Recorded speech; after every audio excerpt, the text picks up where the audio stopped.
We are on day 3 of the Combine and our second show here in Indianapolis. Hello and welcome to Road to the Draft Combine Edition presented by Southeast Michigan Ford Dealers. I'm your host, Tori Petry.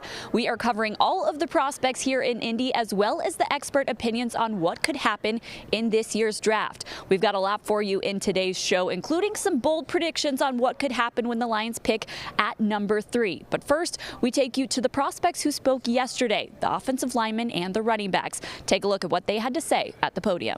I mean, if you look at the film, if you look at how I dominate people, if you look at my character, how smart I am, I mean, I have everything in tallies for a first rounder, so I'm very confident in myself that I am a first rounder. I'm a funny person. I'm very friendly. I mean, as a person, I just tell them, like, hey, look, I care about people. You know, doesn't matter who you are, doesn't matter when I met you. My first impression of you is always going to be good as long as you're positive. So I'm a very positive person. I care about people, and that's really it. I don't ever feel pressure.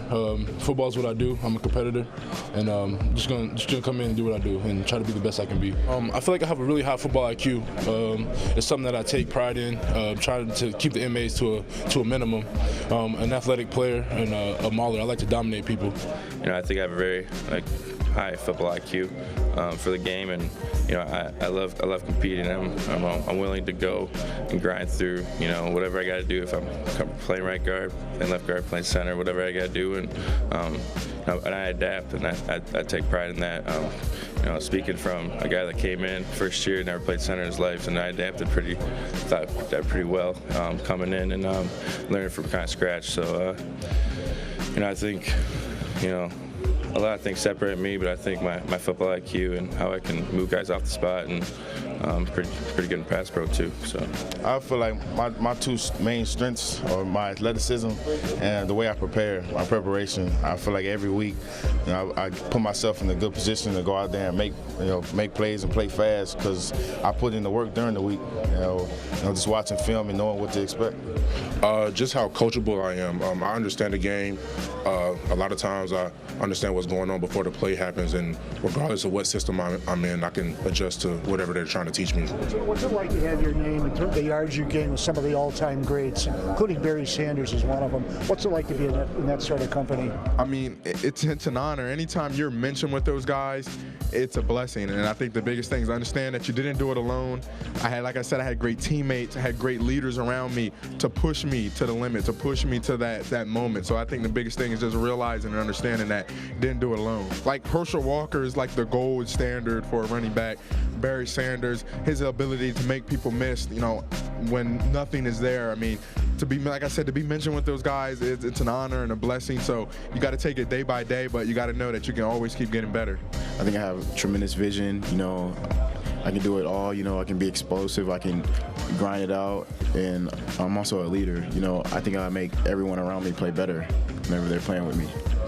Like I said, every back here is here for a reason. There's a lot of great backs in this class, but I think I'm the most versatile back in this class. I think I'm a 3-down back. I can do whatever I'm asked to do. God gave me a lot of God-given ability, so I don't take that for granted. And I work hard every day. I'm a great leader.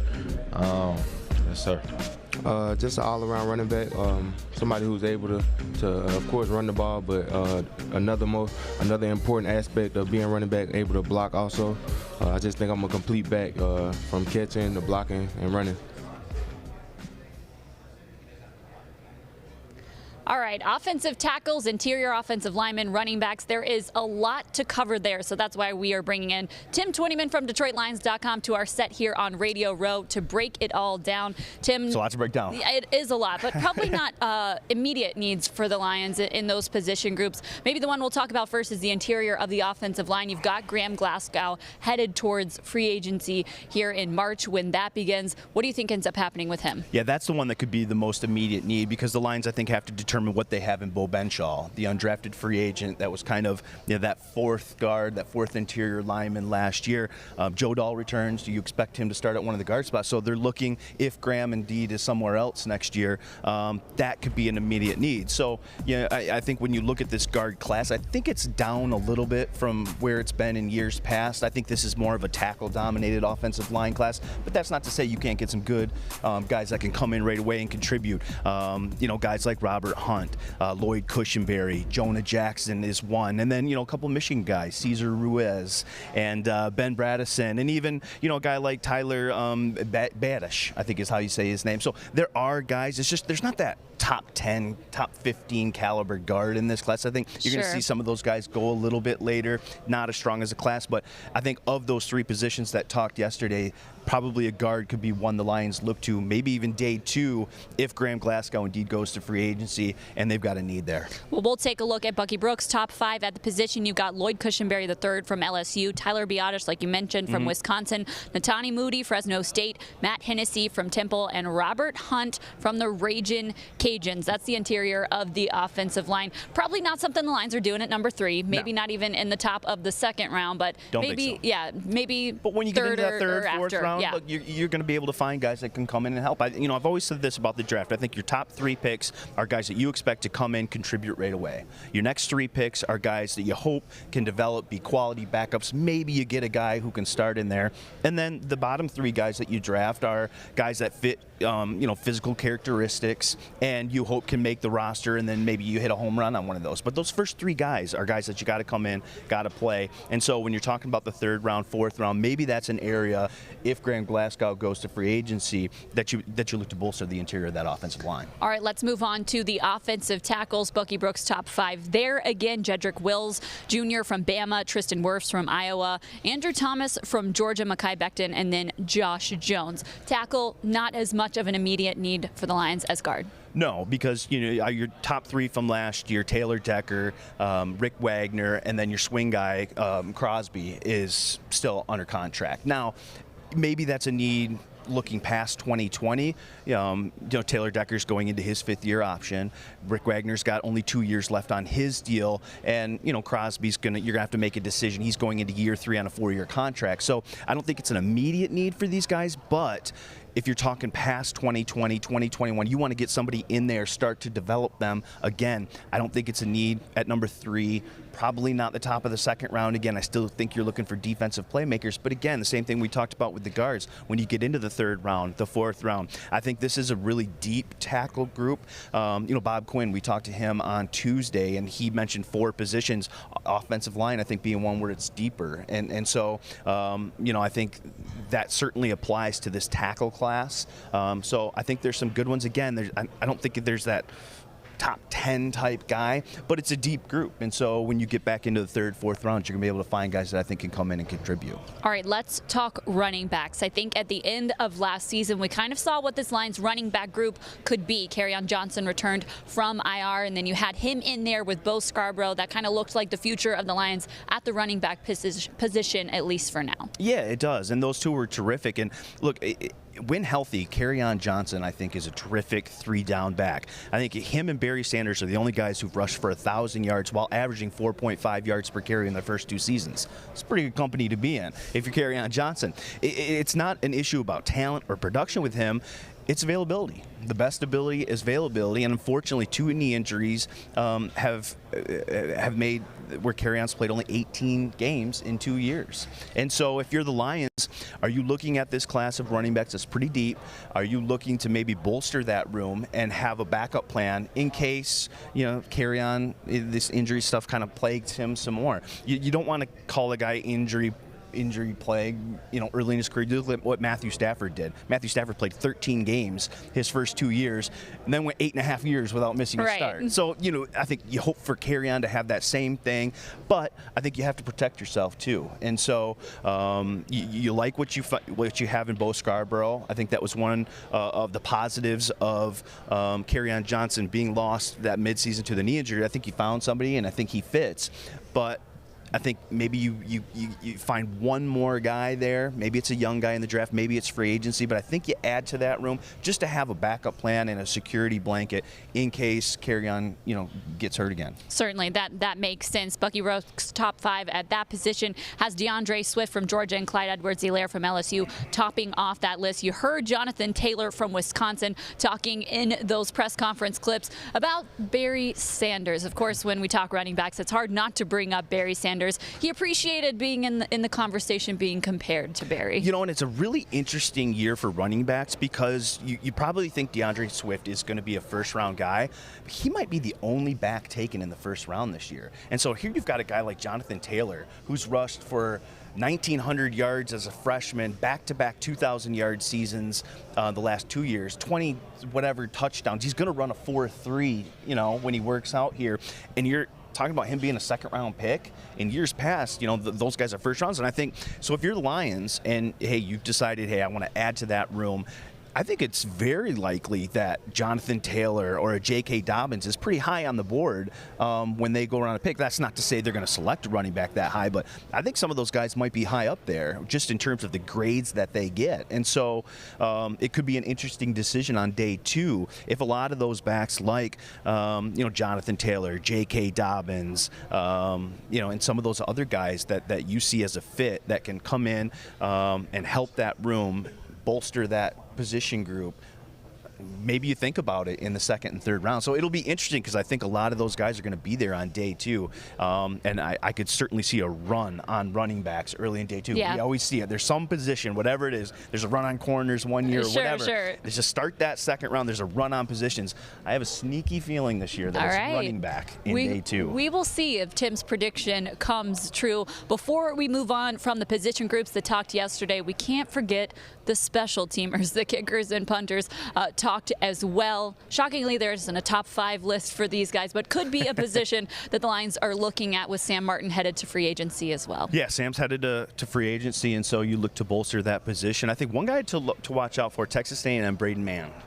He's a guy that the Lions had at the Senior Bowl. He's one of the top punters in here. So, you know, they had that whole week to kind of see what he's about, what kind of guy. He's impressive, huge leg. And then obviously, you know, you come here and you see what he's got in terms of the workouts, but I think he's a guy when you're talking about 5th round, 6th round, somewhere in that range. Look, I think Sam was a 5th round pick back in 2013, that terrific 2013 class. And so I think when you get into that part of the draft and you're looking to find maybe your punter of the future, I think 5th round maybe, we start thinking about a punter if indeed Sam Martin goes to free agency and is somewhere else. I think the Lions will look to go young. They'll look in the draft. Don't be surprised if 5th round you see a punter for the Lions. All right. Well, Tim, thank you so much for your insight on those position groups. Stick with us, though, because we have some predictions on what could happen in those first 3 picks in Vegas. Don't go away.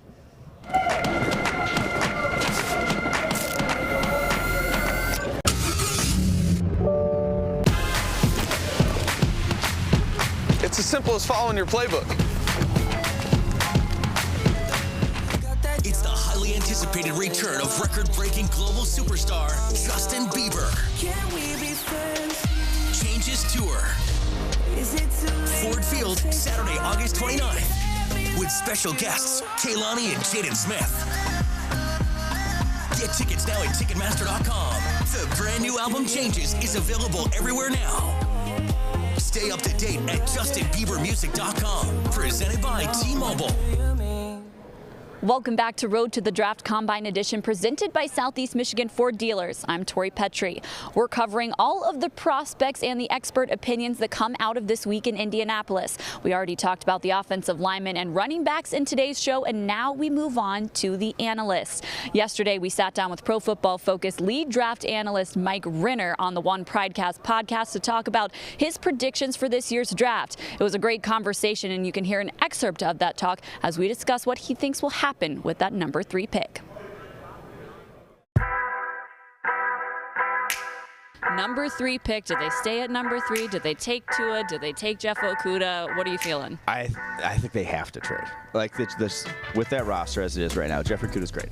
Love Jeffrey Okudah. They can trade and still get Jeffrey Okudah. Yeah, it's possible. Like that's the biggest thing there. And one Jeffrey Okudah, I don't think is going to transform that roster, especially if they do trade Darius Slay. Then you still need another cornerback also. So I do think that trading, especially with Tua there, with Herbert there, with teams like the Chargers, you know, the Panthers, the Colts, all needing a quarterback, you can get a lot in return for that number 3 overall pick and turn that into, a franchise transforming sort of draft, similar to actually what the Colts did a couple years ago when they traded out of 3, got Quentin Nelson, got Braden Smith, reformed their offensive line overnight with that.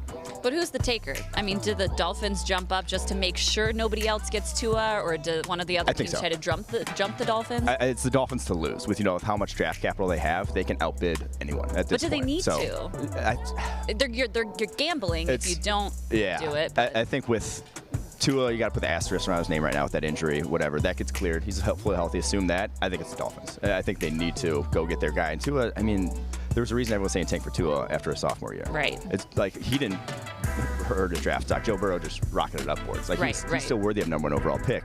It's just Joe Burrow is on another level.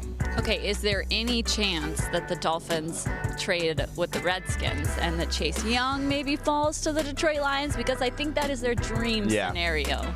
I don't think so. Just because, optically, I think that even in the Redskins spot, if you do get blown away by a trade offer, I would consider it.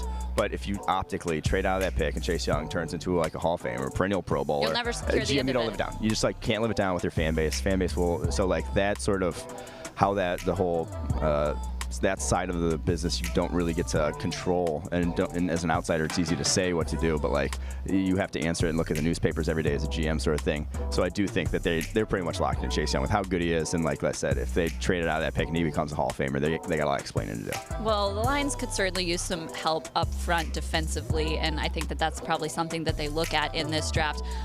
Is there anybody else that you could see them taking at 3? Say they don't find a trade that really entices them. Jeff Okudah is the name that we hear over and over, but it sounds like you feel like that's not the difference that their defense needs. Yeah, I mean, I think that in terms of fit and player and value and how good he is very much makes sense. But I'm saying one guy isn't gonna turn this around. There's multiple needs in that defense. They need edge. Probably need some help along the offensive line too. But I think where the value is, you're either going to go OT there, which I'm not necessarily sure they're necessarily need in a huge way at the moment. It's either OT or cornerback is where the real value is at #3 in terms of the players that are available, or wide receiver, which again I don't think they really necessarily need. So that's why Okudah makes the most sense. They're a pass rusher after Chase Young. There's just not going to be a guy that's going to fit in the top 5 that you're going to be reaching for a Cleveland Farrell type of that's the reach you're going to be making if you do go pass rusher there. So then when it comes to pass rusher day 2, who are some names that the Lions would be looking at, because we know they need help there? Yeah, we look at Romeo Okwara's brother, Julian. I think he's a day 2 type of pass rusher. He's much more athletic than his brother, which has to suck for Romeo to some degree, because this guy is a freak. He's going to test off the charts here in Indy, I fully expect. And I think I think he's a perfect sort of Patricia scheme edge rusher in terms of can drop into coverage, can rush the passer, can do a lot of different things athletically, and they tend to like those guys off the edge, Belichick disciples. So I do think Okwara could be a good fit. I'm trying to think of other names off the top of my head. Curtis Weaver, I'm a big fan of. He's not necessarily that type of pass rusher, but he's more versatile in terms of he can kick inside, which they also like. So versatility along defensive line is big for those guys. He can kick inside, rush the passer, super high rate at Boise State. Well, I don't think he goes in the first round because the athletic sort of traits aren't there as much as some of the other edge rushers. And like I said, it's a fairly weak edge rushing class. But I think second round, third round, he'd come off the board. And those two guys we're pretty big fans of here at PFF, just because the production at college has been super high. Yeah. All right.